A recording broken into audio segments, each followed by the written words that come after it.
KAI Daob 2 Bandung melakukan rekayasa pola operasi dengan perjalanan memutar dampak dari anjloknya kereta api Argo Bromo Anggrek di stasiun Pegadaian Baru, Cirebon.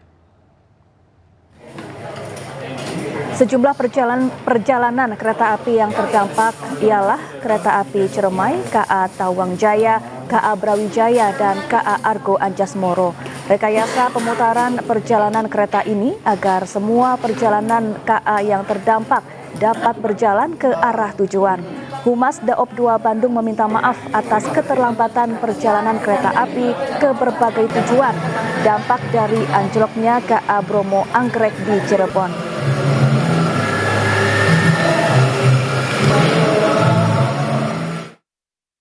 Ya, untuk memperbarui informasi terkait evakuasi kereta anjlok di Subang, Jawa Barat, kita tanyakan langsung ke jurnalis iNews Yudi Heriawan Juanda yang ada di stasiun Pegadaian Baru, Subang, Jawa Barat. Selamat siang, Yudi. Apakah proses penanganan terhadap kereta api yang anjlok di sana sudah rampung dilakukan? Ya, selamat siang kepada pemirsa. Untuk proses evakuasi kereta anjlok sendiri sudah dilakukan dan sudah selesai pada pagi tadi, dan dilanjutkan melakukan perbaikan untuk rel. Untuk arus jalur kereta api sendiri sudah dibuka tepat pada pukul 10:50 siang tadi, Safa. Untuk kereta Argo Lawu jurusan Gambir Solo menjadi kereta yang pertama melintas di jalur Pegadaian ini. Untuk kecepatan sendiri saat ini masih dibatasi hanya 10 km per jam ketika melintasi di jalur tempat Argo Bromo Anggrek kemarin ini. Selain itu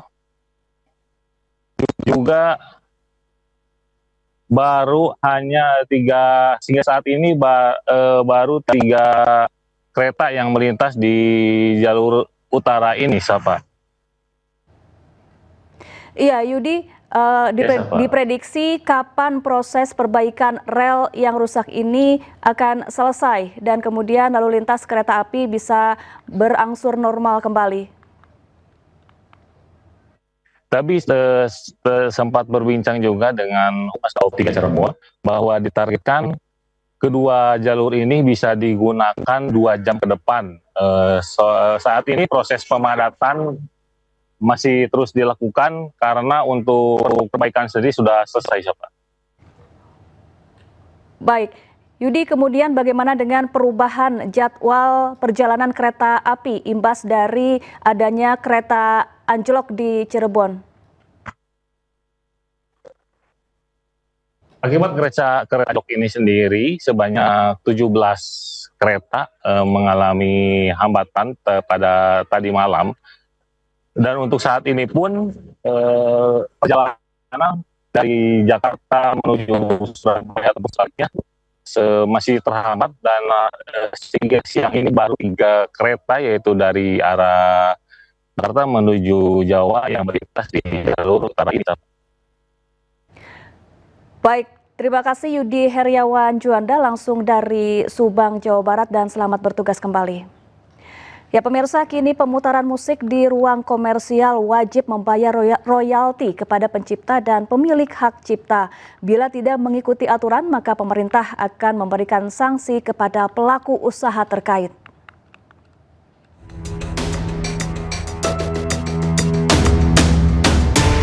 Bila sebelumnya kita terbiasa mendengarkan musik saat makan di restoran, kini tak bisa lagi dilakukan. Restoran, kafe, hingga hotel tak lagi memutar lagu-lagu terkini. Lantaran pemerintah mulai memberlakukan aturan pelaku usaha yang memutar musik di ruang publik komersial wajib membayar royalti kepada pencipta dan pemilik hak cipta. Menteri Hukum Supratman Andi Aktas mengatakan nantinya tidak hanya ruang terbuka, platform musik juga akan diharuskan membayar royalti. Kalau itu kan ketentuan undang-undang, ya kan?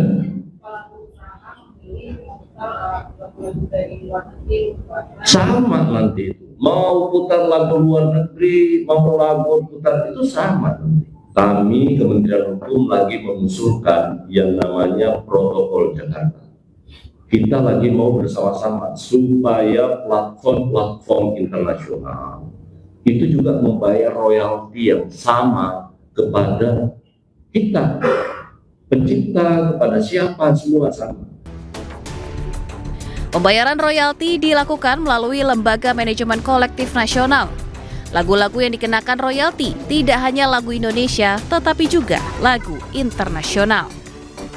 Dari Depok, Jawa Barat, Yung Rizky, iNews melaporkan. Anda kembali di iNews Siang, pemirsa. Tentara Israel kembali menyerang pengungsi yang tengah menunggu bantuan. 30 warga Gaza meninggal dunia akibat serangan brutal tentara Zionis Israel. Dilansir dari kantor pemberitaan setempat, 30 warga Gaza meninggal pasca ditembak tentara Israel. Korban tewas sebelumnya bersama ratusan orang lainnya yang berkumpul menanti bantuan kemanusiaan di bagian utara Palestina. Selain korban meninggal, terdapat 300 warga mengalami luka-luka.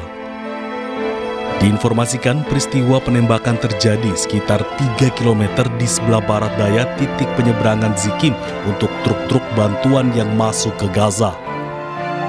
Sementara itu dari IDF atau tentara Israel menyatakan bahwa pasukannya melepaskan tembakan peringatan ke udara bukan ke kerumunan. Mereka mengklaim tidak mengetahui adanya aksi penembakan ke warga Gaza. Seorang anak di Gaza merayakan datangnya bantuan kemanusiaan via udara dengan berjoget pacu jalur asal Indonesia.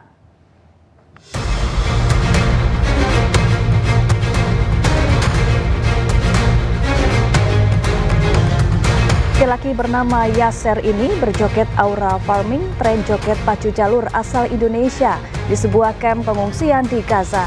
Ia berjoget menyambut datangnya bantuan kemanusiaan yang diterjunkan dari udara oleh pesawat Uni Emirat Arab. Bantuan ini menjadi kabar gembira bagi warga Gaza yang telah lama mengalami krisis kemanusiaan dan kelaparan.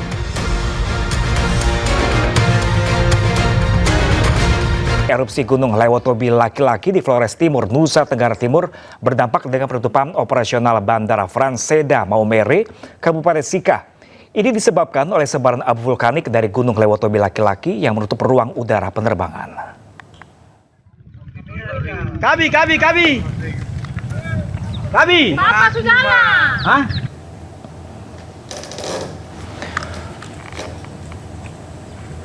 Ya, pemirsa, penutupan Bandara Frans Seda disampaikan Airnav Indonesia.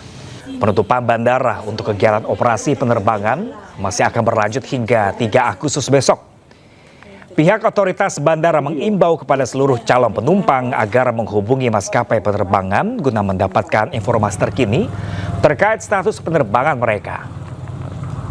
Sejumlah calon penumpang terpaksa membatalkan keberangkatan mereka.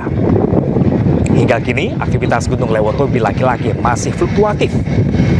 Status gunung berada pada level 4 atau awas, masyarakat pun diimbau untuk tidak melakukan aktivitas dalam radius 7 km dan mewaspadai erupsi susulan.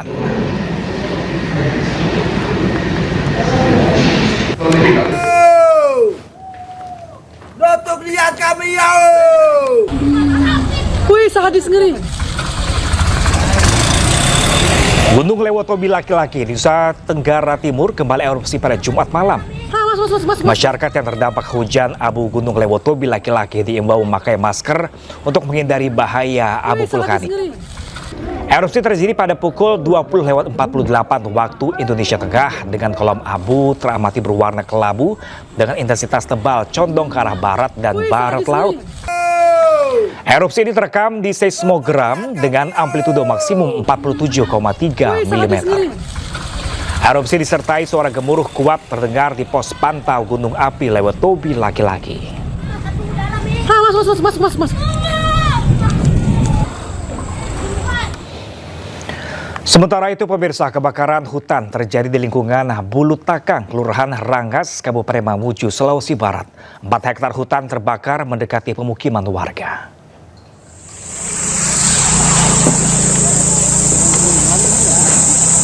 Rumah warga, api. Kebakaran ini menyebabkan terjadinya 7 titik api, di mana 3 diantaranya merupakan titik api besar.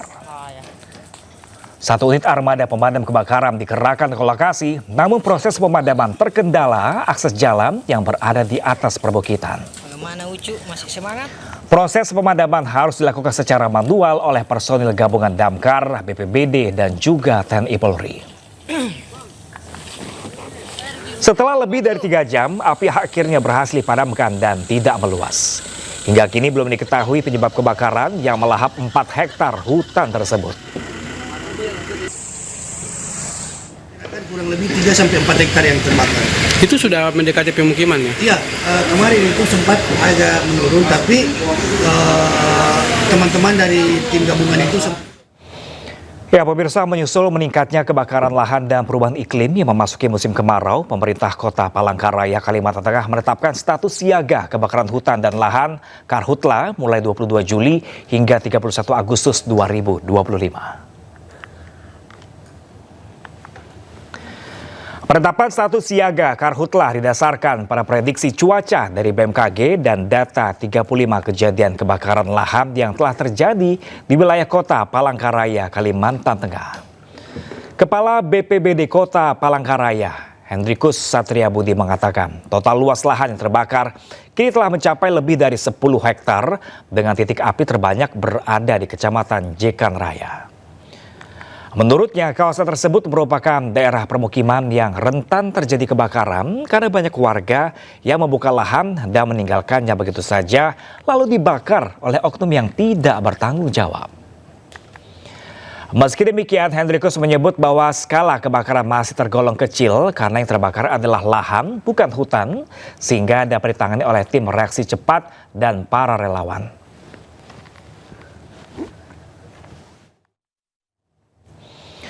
Kebakaran hutan dan lahan yang terjadi di Kalimantan Barat menjadi atensi khusus pemerintah. Banyaknya titik api masih terpantau satelit maupun hasil identifikasi patroli Satgas Darat dan juga udara.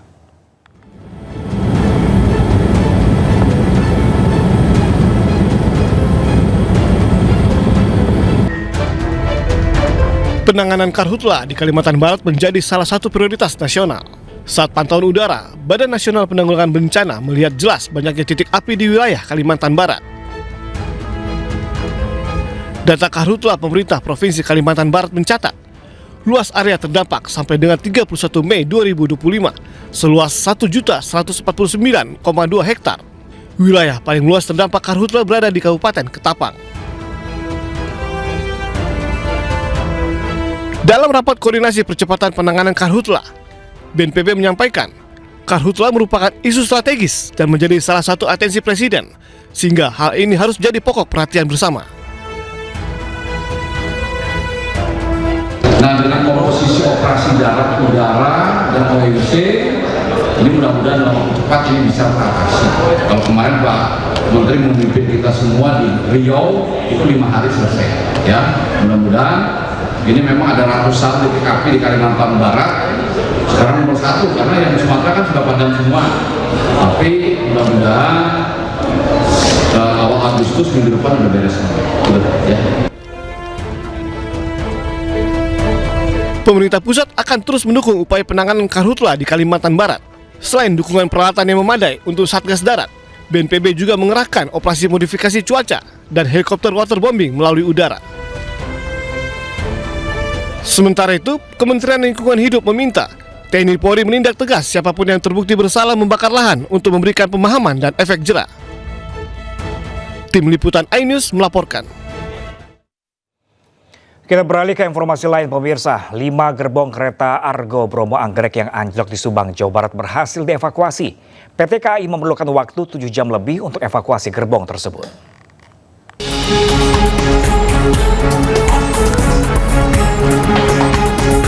Setelah 7 jam lebih, petugas berhasil mengevakuasi gerbong kereta Argo Bromo Anggrek yang anjlok di Subang, Jawa Barat. PT KAI menurunkan 2 kren yang beroperasi sejak Sabtu dini hari. Usai dievakuasi, kelima gerbong kereta dibawa ke bengkel di Manggarai, Jakarta Selatan untuk perbaikan.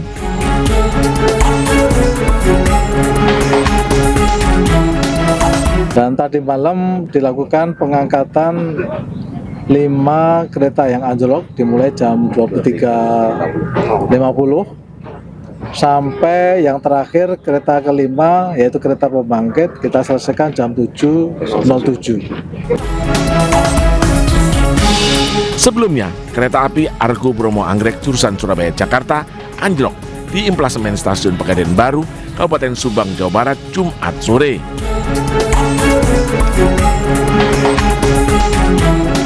Akibatnya, perjalanan penumpang harus terhenti. Penumpang dievakuasi menggunakan bus menuju Stasiun Gambir.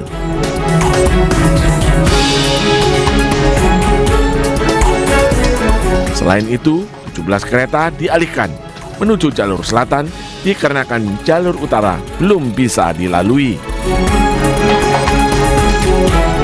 Dari Subang, Jawa Barat, Yudi Heriawan Juanda, iNews melaporkan. 2 orang pria merampok rumah temannya sendiri di Kabupaten Bekasi, Jawa Barat. Pelaku bahkan menyekap dan mengancam korban dengan senjata tajam.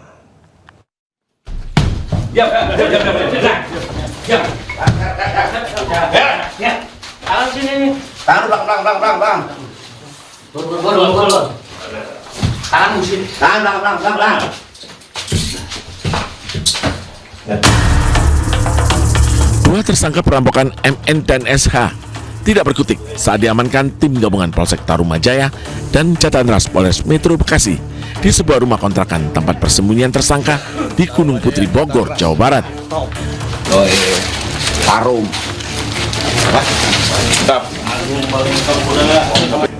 Dari tangan tersangka, petugas mengamankan barang bukti hasil kejahatan. Kedua tersangka merampok rumah temannya sendiri di wilayah Kampung Bojong, Tarumajaya, Kabupaten Bekasi pada 14 Juli 2025. Dalam menjalankan aksinya, kedua tersangka masuk ke dalam rumah melalui jendela. Tersangka lalu mengancam dengan senjata tajam. Selain itu, korban juga disekap menggunakan lakban. Dari rumah korban, tersangka menguras harta benda, sepeda motor, dan telepon genggam. Selain mengamankan dua tersangka, petugas juga mengamankan barang hasil curian berupa 2 unit sepeda motor, telepon genggam, beberapa surat kendaraan, dan 2 orang penada barang hasil kejahatan. Pelaku NM mengajak pelaku SH untuk melakukan pencurian. Sekira pukul 23.30, kedua pelaku langsung beraksi melalui jendela kamar belakang rumah korban.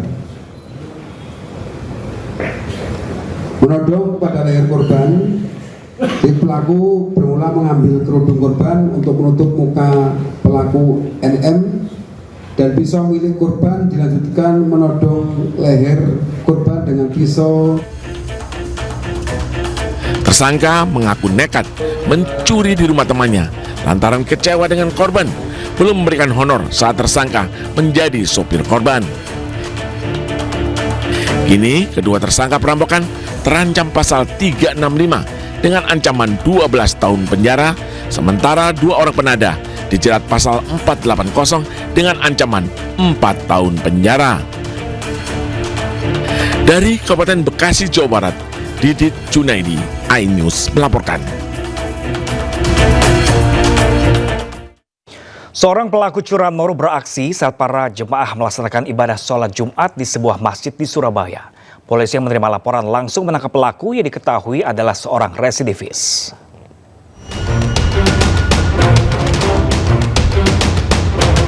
Seorang pria dengan tenang menggelar sajadah di halaman masjid di Jalan Bulaksari, Surabaya, Jawa Timur.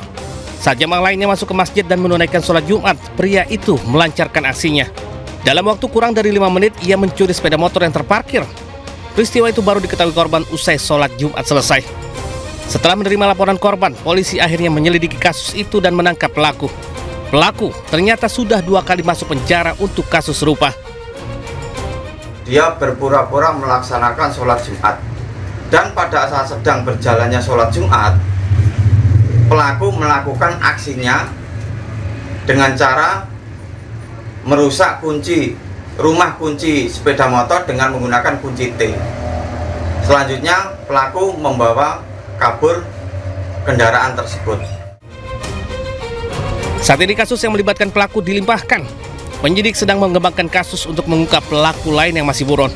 Dari Surabaya, Jawa Timur, Sony Hermawan, iNews melaporkan. Pelaku pembunuhan dan pemerkosaan seorang pelajar di Mandailing Natal, Sumatera Utara ditangkap polisi di rumah kerabatnya. Sebelumnya jasad seorang pelajar ditemukan terkubur di kebun sawit.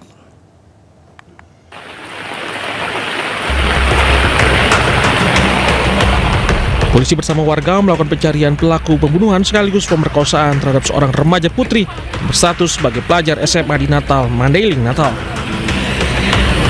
Pelaku ditemukan polisi di rumah kerabatnya dan bersembunyi di kolong tempat tidur. Warga berupaya menghakimi pelaku. Pelaku ternyata tetangga korban. Sebelumnya pelaku kabur usai membunuh dan mengubur korban di area perkebunan kelapa sawit di Desa Taluk. Korban yang berusia 15 tahun dilaporkan hilang oleh keluarganya usai mengikuti latihan paskibraka. Jasad korban ditemukan setelah pegawai kebun mencium bau tak sedap. Bersama dengan masyarakat melakukan pengecekan ke lokasi. Nah, setibanya di lokasi ternyata benar ditemukan sesosok mayat perempuan yang dalam kondisi terkubur. Diduga mayat tersebut akibat dari pembunuhan. Hingga kini pelaku masih menjalani pemeriksaan untuk mengetahui motif pembunuhan dan pemerkosaan yang dilakukan. Dari Madinah, Sumatera Utara, Ahmad Hussein Lubis melaporkan. Ya, pemirsa, ribuan warga berebut 2 ton apem pada upacara adat tradisi Saparan Ki Ageng Wonolelo yang berlangsung di Dusun Wonolelo, Ngemplak, Sleman, Yogyakarta. Warga percaya berkah akan melimpah bila berhasil mendapatkan apem yang telah didoakan oleh pemuka agama Islam setempat.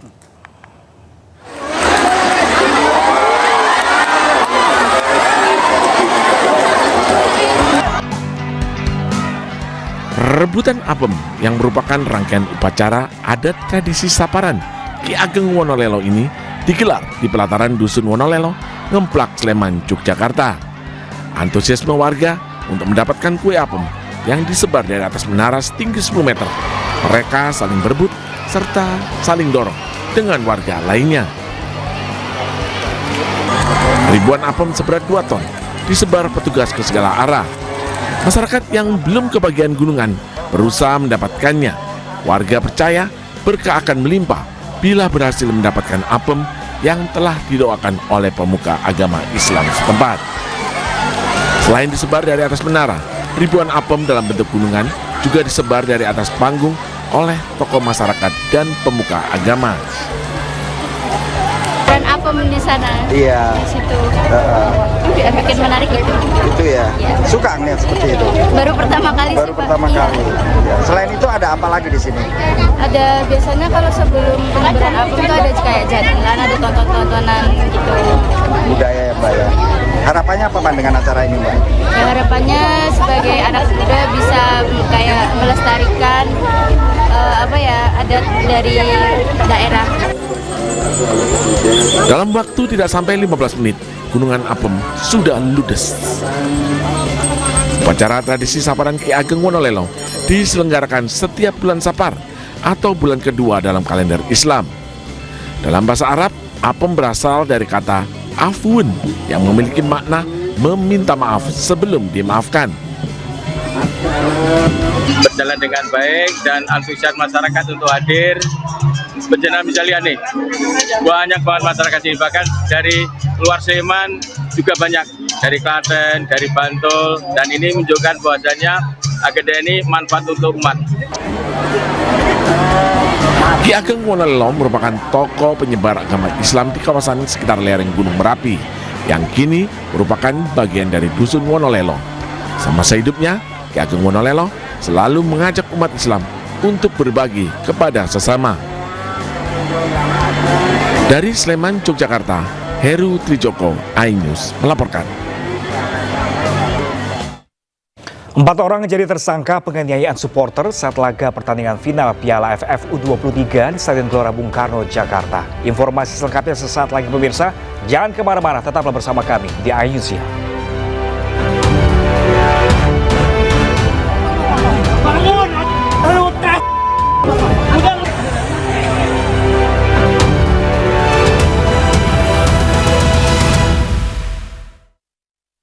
Aksi viral di media sosial, petugas damkar mendapat permintaan bantuan tidak biasa dari warga di Kecamatan Cikupah, Kabupaten Tangerang, Banten.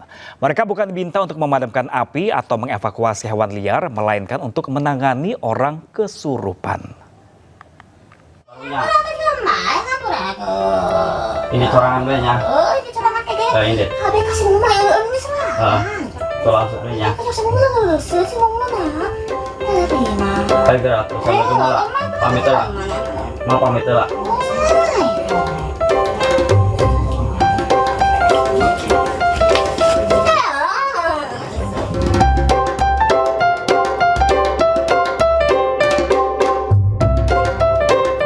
Inilah rekaman video seorang petugas pemadam kebakaran bernama Dery Pratama. Terlihat sedang menangani wanita yang kesurupan di Kecamatan Cikupah, Kabupaten Tangerang, Banten. Petugas damkar tampak berkomunikasi dengan makhluk gaib yang merasuki tubuh wanita tersebut.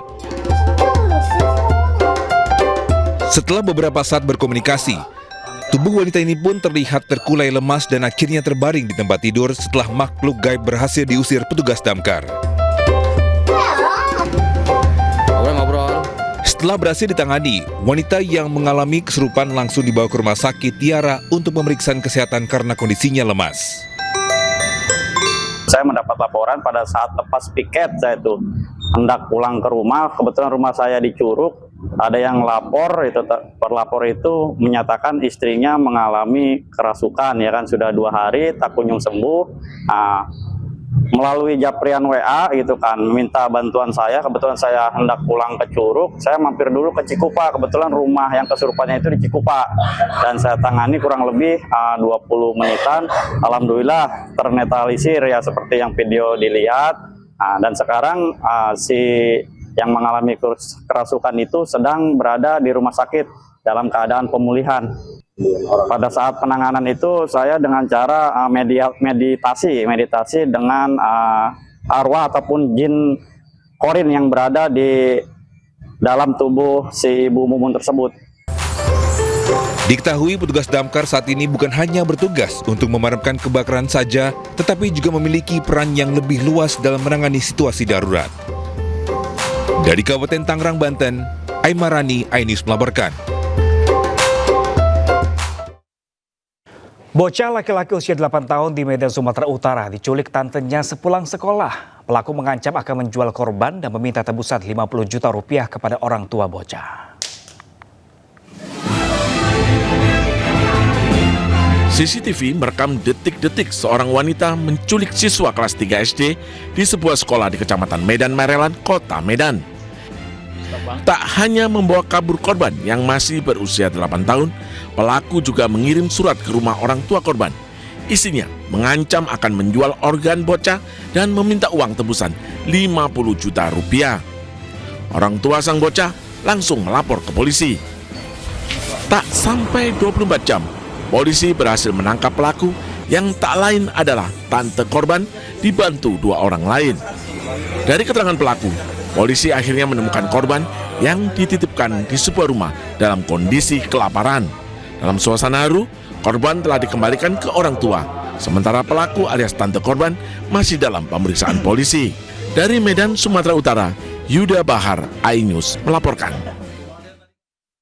Seorang warga lansia di Mandailing, Natal, Sumatera Utara harus ditandu untuk berpindah desa. Lansia tersebut harus ditandu selama 2 jam karena akses jalan yang buruk dan tak bisa dilewati kendaraan.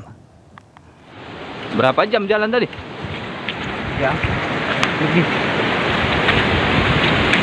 Saya tunggu lama tapi nggak nyampe. Warga desa Silogun, Pakantan, Mandailing, Natal, Sumatera Utara harus menandu seorang warganya yang sedang sakit untuk berobat ke desa lain. Rombongan pengantar ini harus berjalan selama 2 jam karena tak ada akses jalan. Meski telah berulang kali meminta agar pemerintah segera membuka jalan, hingga kini permintaan mereka belum terwujud. Kondisi ini pun mempersulit keseharian warga, terutama para lansia. Si ibu udah lama sakit, jadi dibawa anaknya kembali ke rumah. Desa Silogun merupakan salah satu desa paling terisolir di Mandailing, Natal. Tak ada fasilitas apapun di desa ini, mulai dari pendidikan, kesehatan, bahkan aliran listrik. Sebagian warganya sudah tak lagi mampu bertahan dan memilih pindah ke desa lain. Dari Mandailing Natal, Sumatera Utara, Ahmad Hussein Lubis, iNews melaporkan. Aparat Reskrim Polres Metro Jakarta Pusat tetapkan 4 supporter sebagai tersangka dalam kasus pengeroyokan terhadap seorang supporter saat laga pertandingan final Piala AFF U23 antara Timnas Indonesia melawan Vietnam di Stadion Gelora Bung Karno, Jakarta. Keempat tersangka terbukti melakukan pengeroyokan secara bersama hingga korban terluka parah.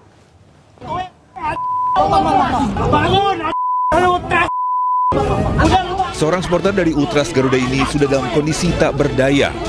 Usai terlibat keributan dengan sekelompok orang yang mengaku dari supporter Kurva Sud Garuda di area luar Stadion GBK Senayan, Jakarta.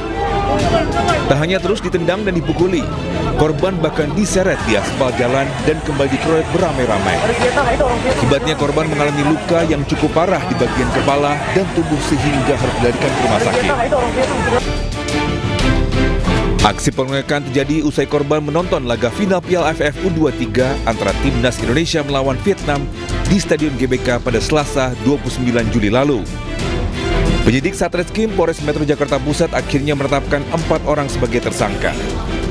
Pemicunya kalau berdasarkan keterangan dari para tersangka, itu dari penurunan banner yang ada di dalam stadion pada saat pertandingan final Piala AFC. Ada banner dari kelompok Kurvasud ini diturunkan oleh petugas, tapi kelompok Kurvasud ini menuduh kelompok Ultras yang menurunkan. Akibat perbuatannya, keempat tersangka dijerat dengan pasal 170 tentang pengeroyokan dengan ancaman hukuman 5 tahun penjara. Dari Jakarta Pusat, Reniston Sanjaya, iNews melaporkan.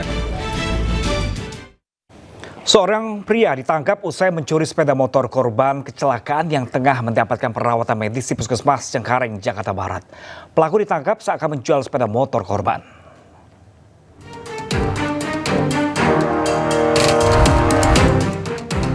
Inilah rekaman kamera pengawas di Puskesmas Cengkareng, Jakarta Barat. Saat pelaku bernama Indra yang mengenakan jaket hitam dan topi, membawa sebuah sepeda motor keluar dari puskesmas. Belakangan diketahui motor tersebut merupakan motor milik seorang korban kecelakaan yang tengah mendapatkan perawatan medis di Puskesmas Cengkareng.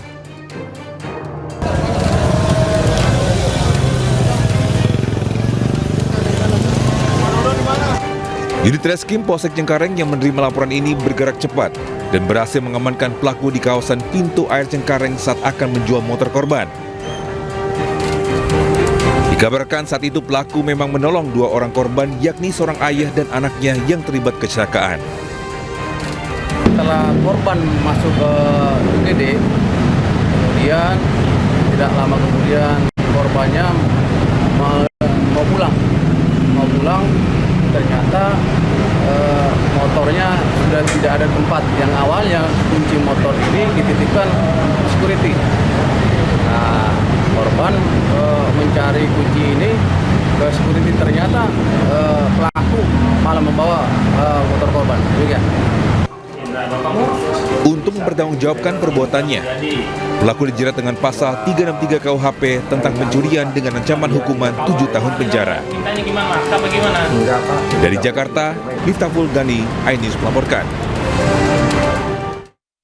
Sejumlah kendaraan muatan berat ukuran besar atau over dimension overload terciduk petugas patroli jalan raya di Telantas Polda Metro Jaya berhenti di bahu jalan tol Sediatmo arah Bandar Soekarno-Hatta, Tangerang, Banten. Karena alasan mengantuk, petugas pun memberikan tindakan persuasif sambil menawarkan segelas kopi kepada pengemudi dan kernet. Mau berangkat istirahat doang. Kenapa berhenti di bahu jalan? Ngantuk. Ngantuk? Iya. Emang dari mana? Dari Priok. Iya, ini mau berangkat ini. Petugas dari Direktorat Lalu Lintas Polda Metro Jaya melakukan patroli rutin di sepanjang ruas tol Sediatmo, kilometer 25 arah Bandara Soekarno-Hatta. Hasilnya, ditemukan sejumlah kendaraan muatan berat berukuran besar atau over dimension overload yang berhenti di bahu jalan. Apa lagi ini? PCR ini, aduh.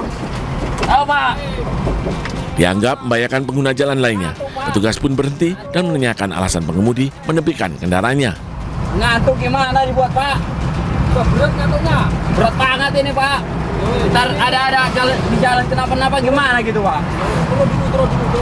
Baik pengemudi maupun kernet truk mengaku tak kuasa menahan kantuknya karena melakukan perjalanan yang jauh ditambah muatan yang berat.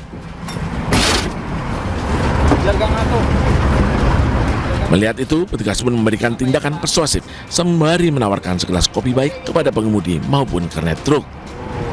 Nah, ini kopi apa? Biar nggak ngantuk. Dua petugas kami yaitu AKP Windarto dan Ibda Sinsin melakukan himbauan humanis kepada pengemudi kendaraan truk yang saat itu sangat terlelap dan berhenti di pinggir jalan tol, yang kemudian disampaikan himbauan secara humanis untuk melanjutkan perjalanan. Namun petugas kami juga memberikan sekedar kopi untuk dinikmati bersama agar supaya pengemudi tersebut hilang rasa kantuknya dan dapat berjalan kembali ke tujuan. Petugas selanjutnya meminta pengemudi truk untuk melanjutkan perjalanannya demi alasan keselamatan dan keamanan terhadap pengguna jalan di jalan tol. Dari Jakarta, Helmi Sajangbati, iNews melaporkan.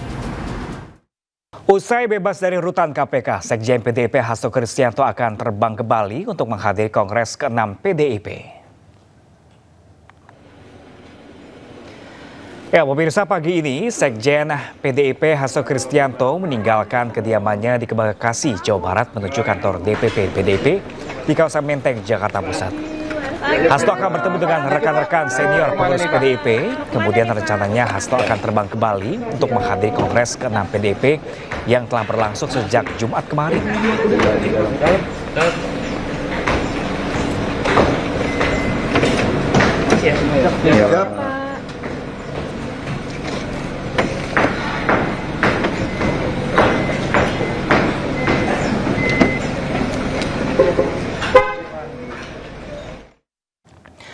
Dan pemirsa, untuk mengetahui informasi terkini agenda Hasto Kristianto, sudah ada rekan kami jurnalis iNews Ismalia Maidasari di kantor DPP PDI Perjuangan di Jalan Diponegoro Menteng, Jakarta Pusat. Selamat siang Ismalia. Ya, Isma, bisa Andakah kabar kepada kami apakah agenda Hasto di kantor DPP pada hari ini? Iya. Ya, selamat siang Pram dan juga pemirsa. Kami saat ini sedang berada di DPP PDI yang memang sebelumnya tadi pagi Hasto Kristianto meninggalkan kediamannya sekitar pukul 8.30 yang berada di kawasan Bekasi, Jawa Barat. Dan untuk kegiatan Hasto sendiri tadi memang Hasto mengatakan bahwa dia akan bertemu dengan keluarganya dan juga senior-seniornya. Setelah itu dia akan pergi ke Bali. Namun ketika ditanya jam berapa akan terbang atau jam berapa akan datang ke Bali, ini memang Hasto tadi menyatakan bahwa dirinya masih mencari tiket. Jadi masih belum bisa dipastikan kapan waktunya Hasto akan terbang ke Bali. Dan saat ini kami berada di DPP PDI. Dari tadi kami masih belum melihat aktivitas di sini karena memang yang kita tahu Pram dan juga pemirsa bahwa Partai PDI ini sedang mengadakan kongres di Bali. Dan untuk pintu di DPP PDI sendiri ini juga masih tertutup, belum ada kegiatan atau siapa yang datang ke sini memang belum ada kegiatan apapun Pram dan juga pemirsa. Dan sebagai informasi sebelumnya memang Hasto Kristianto ini bebas, diberikan amnesti oleh Presiden Prabowo Subianto beserta dengan 1.116 orang lainnya. Dan kemarin Hasto Kristianto keluar dari KPK sekitar pukul 21:22. Tadi juga Pram dan juga pemirsa, Hasto Kristianto ditemani oleh sang istri untuk beribadah dan juga mengunjungi beberapa keluarga serta seniornya. Saat ini kami masih terus memantau terus di tempat kami melaporkan, yakni di DPP PDI. Ada aktivitas apa di sini, nanti kami akan update kembali kepada Anda. Kembali ke Anda, Pram. Ya, Ismalia, selain agenda rencana untuk pergi ke Bali untuk menuju Kongres PDIP di sana, apakah ada agenda lainnya Anda ketahui dari perjalanan Hasto di hari ini?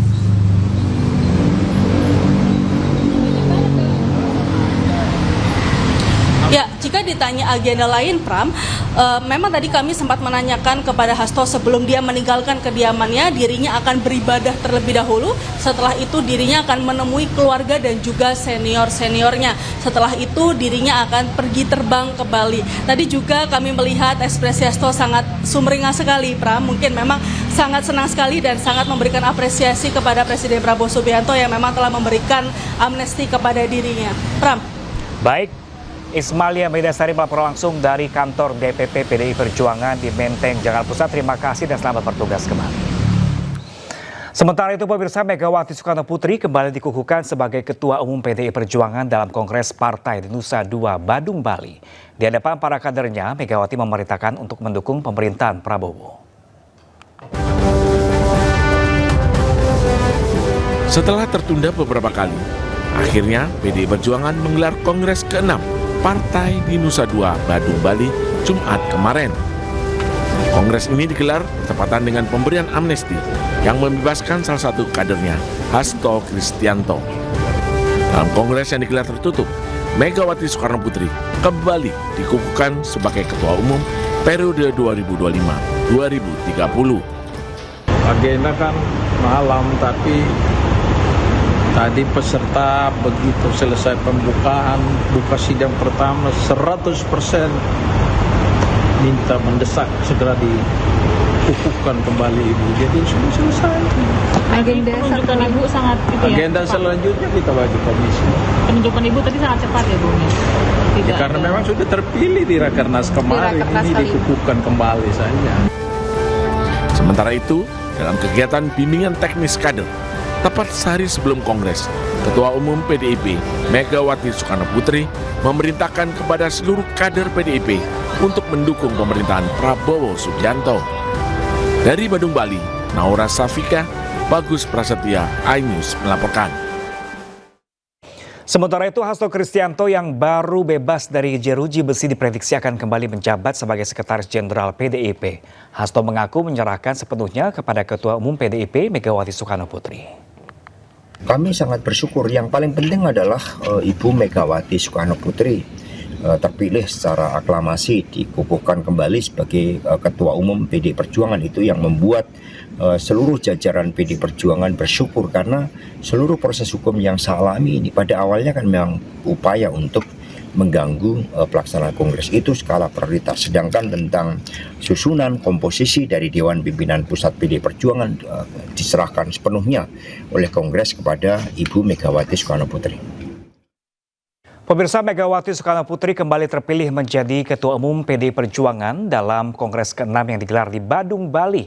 Dan pemirsa, ada informasi terkini apa dari jalannya Kongres ke-6 PDI Perjuangan, pemirsa? Sudah rekan kami ada Naura Syafika langsung dari Bali. Selamat siang, Naura. Ya, Nora, apa saja agenda Kongres selanjutnya pasca Megawati tetapkan kembali menjadi Ketua Umum? Hari ini Kongres ke-6 PDIP memasuki di hari kedua dengan agenda adanya penyusunan struktur kepengurusan yang akan dilakukan dari Ketua Umum Megawati Soekarno Putri, dan juga dilanjutkan dengan adanya pidato yang nantinya akan disampaikan Megawati sebagai Ketua Umum PDIP 2025-2030. Dan dari informasi yang kami dapatkan juga terkait dengan adanya pidato ini dapat diakses atau dilakukan secara terbuka. Jadi mari kita nantikan bersama-sama juga apa yang akan disampaikan dalam pidato tersebut.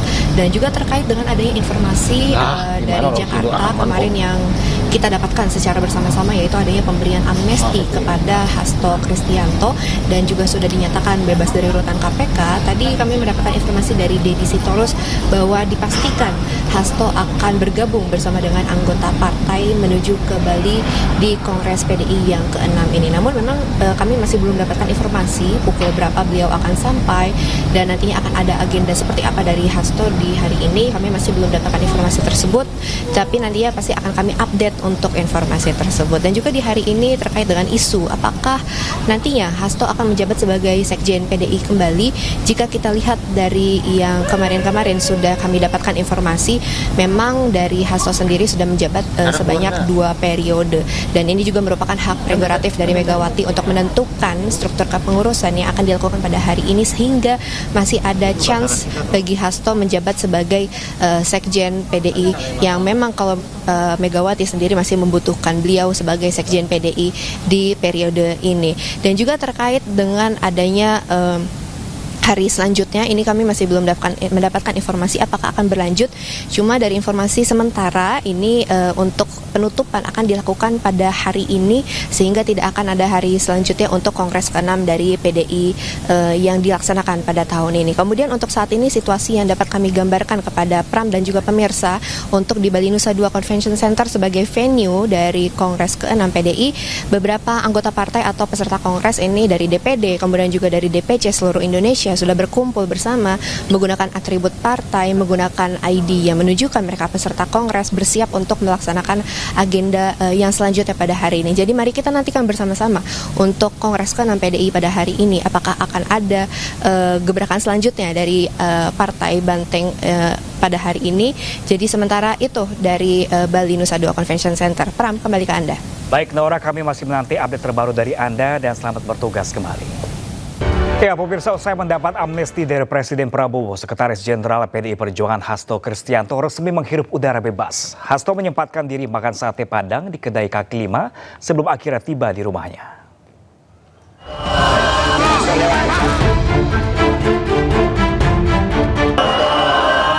Jumat malam, Sekretaris Jenderal PDI Perjuangan Hasto Kristianto resmi menghirup udara bebas.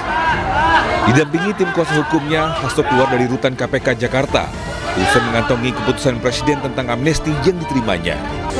Hasto pun berterima kasih kepada Presiden Prabowo dan Ketua Umum PDI Perjuangan Megawati Soekarno Putri. Saya sekali lagi diberikan amnesti oleh Bapak Presiden Prabowo, sehingga itu juga menjadi kesempatan bagi saya untuk mengabdi kepada bangsa dan negara melalui pengabdian kepada PDI Perjuangan dengan sebaik-baiknya. Saya juga akan menuliskan seluruh pengalaman hidup ini akan menjadi suatu pembelajaran agar seluruh anak bangsa juga mau menjadi pejuang keadilan. Jadi saya juga di dalam menerima keputusan dari pimpinan KPK, saya juga menyampaikan terima kasih. Kita semua belajar dari peristiwa ini, tidak ada anak bangsa yang ingin korupsi. Usai keluar dari rutan, Hasto menyempatkan diri menyantap sate Padang di sebuah warung kaki lima di kawasan Taman Menteng, Jakarta. Sabtu dini hari, Hasto akhirnya tiba di rumahnya di Bekasi, Jawa Barat. Hasto pun disambut keluarga dan sejumlah anggota DPC PDI Perjuangan Kota Bekasi. Hasto lantas bersenda gurau dan melepas rindu bersama mereka. Sebelumnya, DPR RI menyetujui usulan Presiden Prabowo untuk memberikan amnesti kepada Hasto dan ribuan terpidana lainnya. Hasto diampuni kesalahannya yang kemudian menghapus hukuman 3,5 tahun penjara yang dijatuhkan Majelis Hakim Pengadilan Tipikor. Pengadilan Tipikor sebelumnya menyatakan Hasto bersalah menyuap mantan komisioner KPU untuk pengurusan pergantian antara waktu anggota DPR. Namun Hasto tak terbukti merintangi penyidikan kasus buronan Harun Masiku. Tim Liputan iNews melaporkan. Sementara itu pemirsa, mantan Menteri Perdagangan Thomas Lembong juga bebas dari jeruji besi usai mendapat abolisi dari Presiden. Tom disambut ratusan pendukungnya, keluarga, dan para sahabat di rutan Cipinang, Jakarta, Jumat malam.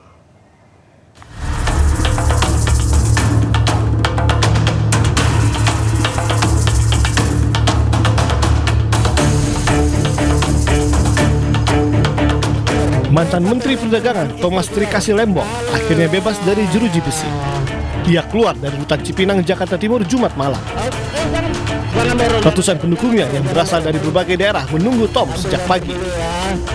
Begitu pula istri Tom, Francisca Wiharja, dan sahabat-sahabat Tom. Di hadapan media dan pendukungnya, Tom mengucapkan terima kasih kepada Presiden Prabowo dan DPR. Malam ini saya kembali menghirup udara bebas.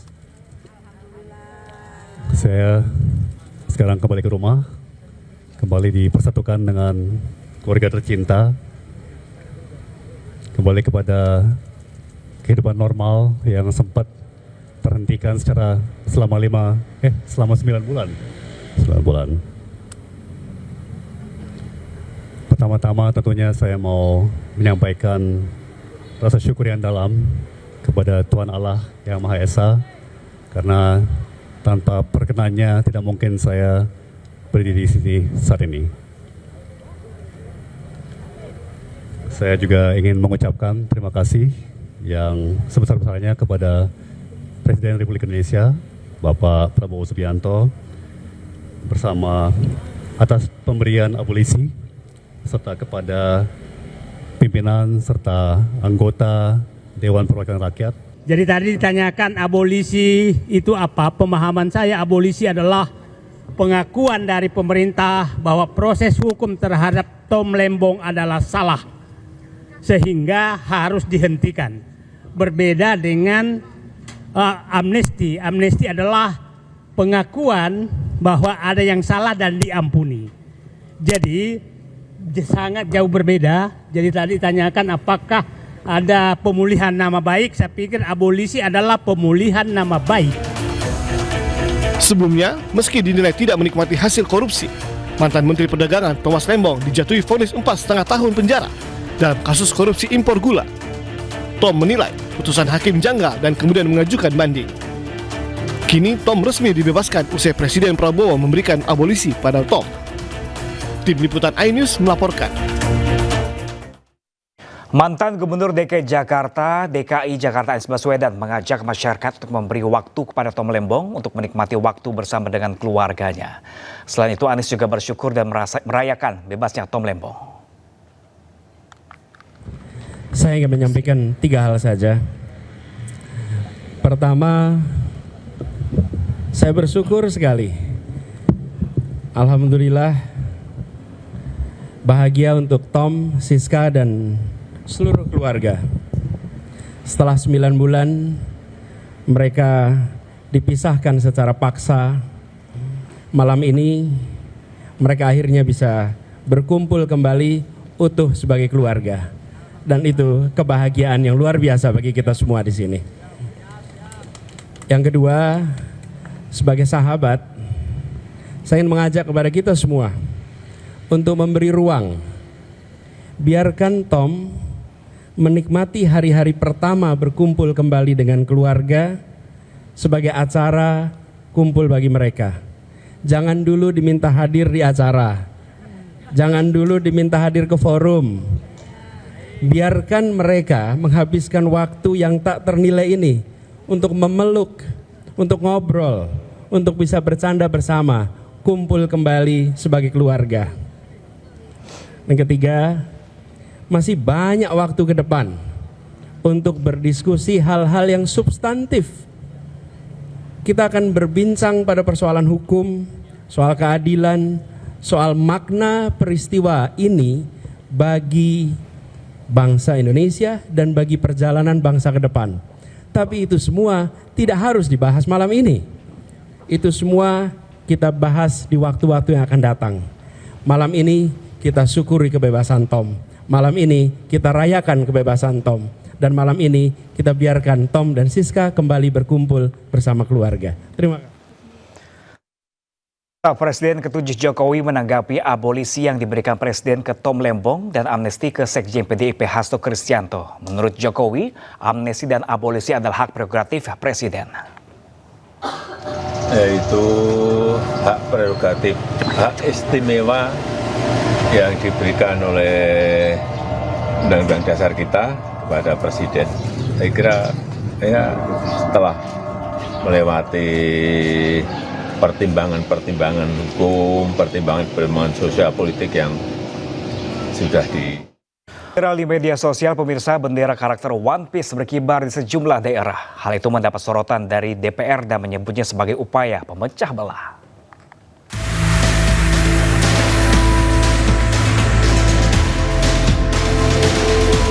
Viral di media sosial, bendera karakter bajak laut dari manga One Piece berkibar di sejumlah daerah.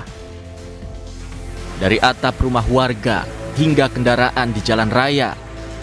Fenomena ini lantas dikaitkan dengan ekspresi kekecewaan warga terhadap kondisi bangsa Indonesia saat ini. Meski belum terkonfirmasi apa motivasi warga yang memasang bendera One Piece tersebut, namun DPR menafsirkannya sebagai upaya memecah belah jelang peringatan HUT ke-80 Indonesia bulan Agustus ini. Ya, kita juga mendeteksi dan juga dapat masukan dari lembaga-lembaga pengamanan dan intelijen. Memang ada upaya-upaya yang namanya untuk memecah belah persatuan dan kesatuan bangsa. Himbauan saya kepada seluruh anak bangsa, mari kita bersatu. Justru kita harus bersama lawan hal-hal seperti itu. Tafsiran itu memang bukan tanpa dasar. Pasalnya di media sosial ada warganet yang mengaitkan bendera One Piece sebagai simbol kritik sosial dan politik yang ada di Indonesia. Padahal simbol-simbol manga One Piece memiliki makna yang dalam bagi para penggemarnya. Dalam cerita di dunia One Piece mengandung makna positif tentang pertemanan, kesetiaan, cita-cita, dan kebebasan berekspresi. Namun, makna bendera One Piece itu terdegradasi akibat postingan beberapa warganet yang menarasikannya dengan konotasi yang cenderung tendensius dan bernuansa negatif. Jika demikian, lantas apa yang salah dari karakter manga? Benderanya atau oknum yang menggunakannya untuk tujuan memecah belah? Warga berharap pemerintah bijaksana. Tim Liputan iNews melaporkan. Tidak hanya warga biasa, rupanya Presiden Prabowo Subianto dan Wapres Gibran Rakabuming Raka mengaku menonton animasi One Piece. Animasi asal Jepang ini kini tengah ramai dibicarakan sejak banyaknya warga yang mengibarkan bendera One Piece jelang perayaan kemerdekaan RI. Pak, Bapak tahu One Piece nggak Pak? One Piece. Kartun apa ya, anime Ya, anime. Ya, tapi saya nggak terlalu mengikuti. Pak Prabowo tahu One Piece. Jadi nggak terlalu. Siapa sangka ternyata Presiden Prabowo Subianto penonton animasi One Piece. Walaupun tidak terlalu mengikutinya, kepada pesohor Bayu Skak, Prabowo mengaku mengetahui anime buatan Jepang itu. Tidak hanya Prabowo, mantan Cawapres 2024 Anies Baswedan juga mengaku penonton setia One Piece. Anies bahkan pernah mengunggah kebersamaan bersama keluarga sambil menonton serial Jepang itu. Lain Anies, lain Sri Mulyani. Menteri Keuangan itu mengaku menyukai karakter Monkey D. Luffy, tokoh utama dalam serial populer itu. Sri Mulyani bahkan pernah meniru gaya Luffy dengan topi jerami berpita merahnya yang khas. Wapres Gibran Rakabuming Raka juga tidak mau ketinggalan. Saat deklarasi pemilu damai, ia terlihat memakai aksesoris One Piece. Serial One Piece memang sangat populer. Kisah Monkey D. Luffy itu bahkan disukai berbagai generasi, dari anak-anak hingga orang tua, dari pelajar hingga presiden. Kini fenomena baru muncul, alih-alih mengibarkan bendera merah putih, warga justru mengibarkan bendera One Piece. Anggota Komisi 3 DPR RI Firman Subiagio menilai fenomena ini berbahaya karena akan menimbulkan konflik politik. Ini bisa menimbulkan masalah ketika tidak ada edukasi tentang One Piece ini. Oleh karena itu ini bisa menimbulkan hal-hal yang negatif dan bisa menimbulkan konflik politik. Nah, oleh karena itu ini harus menjadi perhatian kepada aparat penegak hukum. Hendaknya atribut-atribut yang ada motivasi-motivasi tertentu itu harus ada larangan, harus dilarang. Bahkan kalau perlu harus dirampas begitu. Lewat karya animasi, tentunya tidak hanya politikus yang bisa menggunakannya untuk kepentingan politik. Selama tidak melanggar hukum, rakyat pun bisa menggunakannya untuk menyampaikan aspirasi mereka. Tim Liputan iNews melaporkan.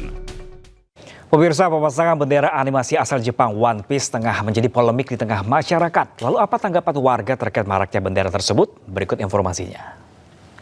Pendapatnya mungkin karena sekarang ini di bulan Agustus, bulan kemerdekaan Indonesia, mungkin untuk saat ini mengibarkan bendera One Piece itu menurut saya kurang cocok, karena lebih baik untuk mengibarkan bendera kebangsaan kita, bendera merah putih. Namun mungkin untuk di bulan lainnya itu bisa aja mengibarkan bendera One Piece karena tidak ada larangan juga, karena mungkin itu salah satu bentuk sebagai penonton film, pecinta filmnya, pecinta animenya untuk mempresentasikan kecintaannya terhadap film atau karya yang udah dibuat itu.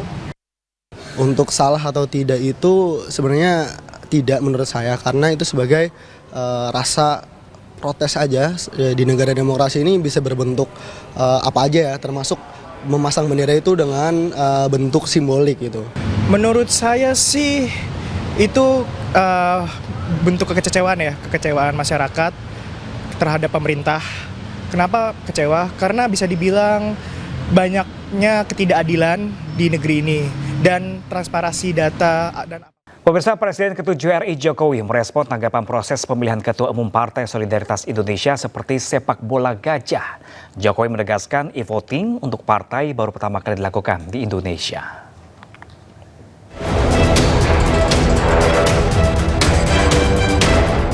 Presiden RI ke-7 Joko Widodo akhirnya menanggapi pernyataan politisi PDIP Guntur Romli yang mengemukakan bahwa hasil pemilihan Ketua Umum PSI yang dimenangkan oleh Kaisang Pangarep sama seperti yang telah diperkirakan sebelumnya. Menurut Jokowi, mekanisme e-voting baru pertama kali digunakan dalam pemilihan Ketua Umum Partai, sehingga wajar jika masih ada kekurangan. Ya, ini kan e-voting, voting online pertama untuk partai di Indonesia ya. Jadi kalau masih ada kekurangan ya nanti akan menjadi perbaikan ke depan, tetapi bahwa keberanian untuk melakukan e-voting, melakukan voting online dengan peserta sebanyak 180-an ribu orang adalah sebuah keberanian yang patut diacungi jempol. Ya PSI ini kan partai gajah. Disinggung adanya settingan dalam pemilihan ketua umum yang dimenangkan putra sulungnya, Jokowi enggan menanggapi. Ia meminta awak media bertanya langsung ke PSI. Untuk diketahui, sepak bola gajah merupakan istilah yang merupakan kepada pertandingan antara Indonesia melawan Thailand pada Piala Tiger 1998. Saat itu kedua tim memanipulasi skor agar tidak bertemu lawan tertentu. Hasil e-voting yang digelar 11 hingga 18 Juli 2025, Kaisang memperoleh 65,28%, Ronald 22,23%, dan Agus Mulyono 12,49%. Dari Solo, Jawa Tengah, Septiantoro iNews melaporkan. Pemirsa, dalam memperingati Hari Anak Nasional 2025, Transjakarta menggelar acara Sky Playground di halte Tosari. Di Sky Playground, anak-anak bisa bermain dan belajar di akhir pekan.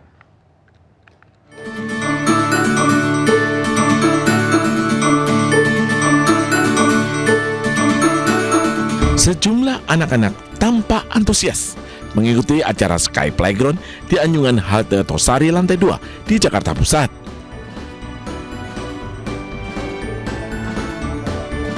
Acara oleh Transjakarta ini mengajak anak-anak untuk belajar dan main, yang turut ditemani orang tua mereka.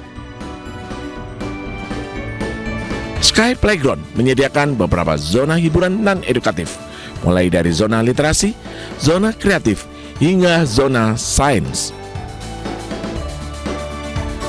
Tak hanya itu, Sky Playground juga menyediakan sarana berkeliling menggunakan bus wisata atap terbuka.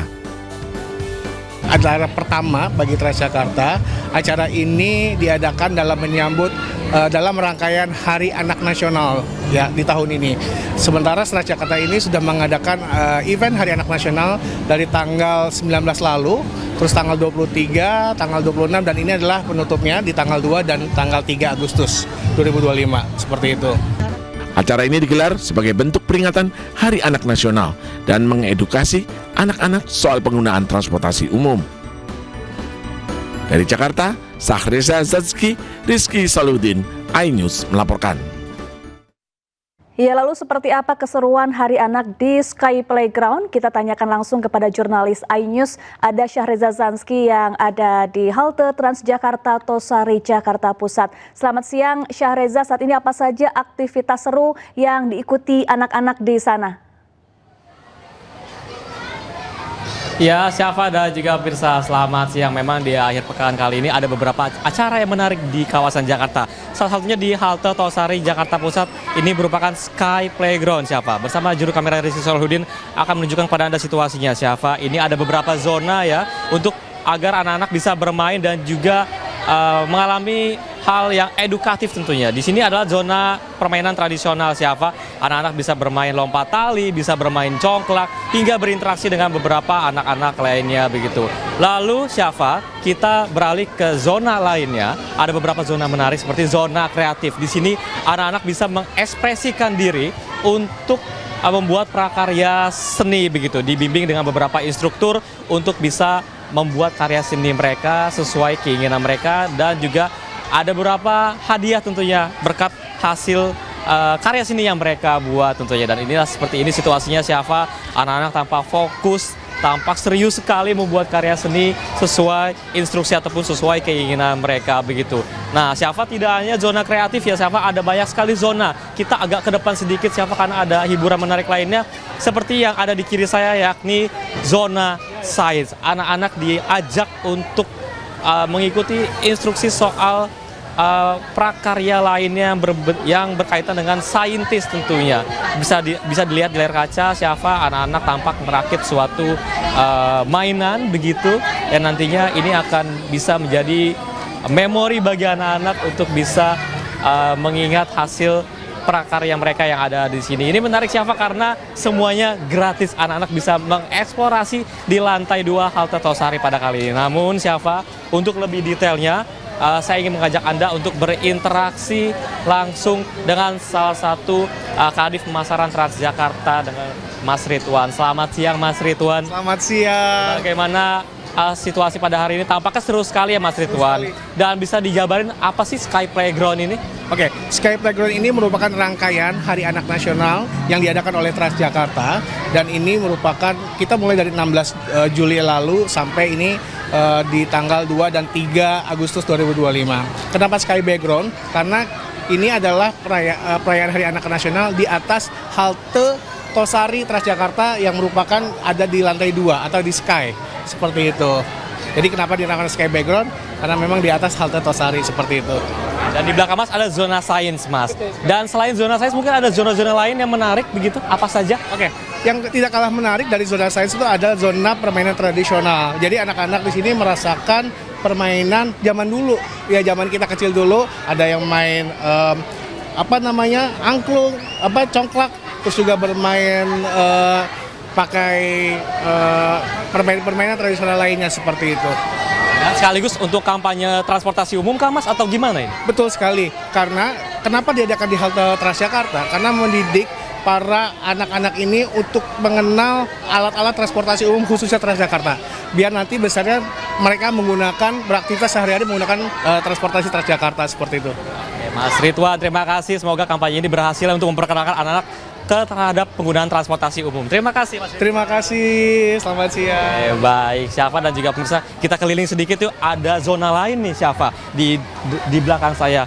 Selain zona permainan tradisional, zona sains, dan juga zona lainnya, ini ada salah satu zona memasak Syafa. Anak-anak belajar memasak yang ringan-ringan tentunya, seperti memasak ataupun mengolah suatu cake tentunya. Dan ini adalah sesi yang baru saja berakhir pada hari ini. Memang ada banyak sekali sesi dimulai dari jam 9 hingga jam 5 sore waktu Indonesia Barat. Dan menariknya Syafa, semua sesi yang ada di sini diaksesnya bisa gratis, dan tentunya ini bisa menarik untuk keluarga juga ya. Bisa kapan lagi bisa foto-foto di gedung-gedung pencakar langit, dan juga mengajak anak-anak untuk bisa berkreasi dan juga hiburan lainnya. Namun terlepas dari itu Syafa, acara ini gratis, semua bisa diakses beberapa kalangan, termasuk kalangan keluarga dan anak-anak.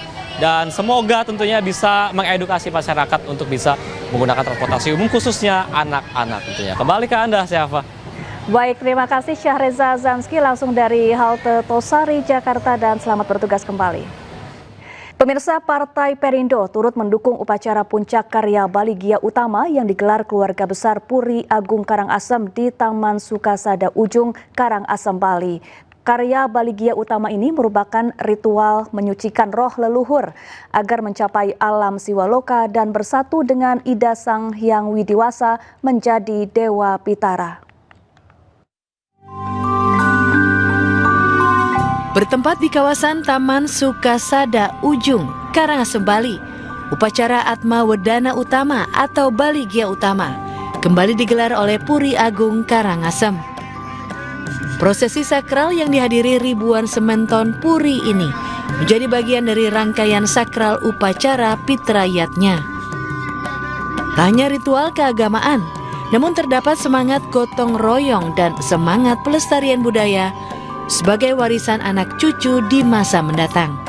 Itulah puncak karya kita, yaitu mensucikan roh Pitara menuju alam Siwaloka. Karya dimulai dengan Purwadaksina itu, dia semua puspa dengan dituntun oleh Betara Lingga, munggah di Cimahemah.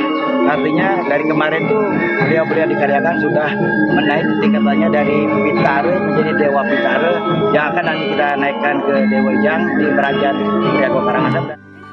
Partai Perindo yang dikenal dengan Partai Kita selalu berkomitmen untuk mendukung dan melestarikan budaya di Bali sebagai bentuk semangat bakti kepada leluhur.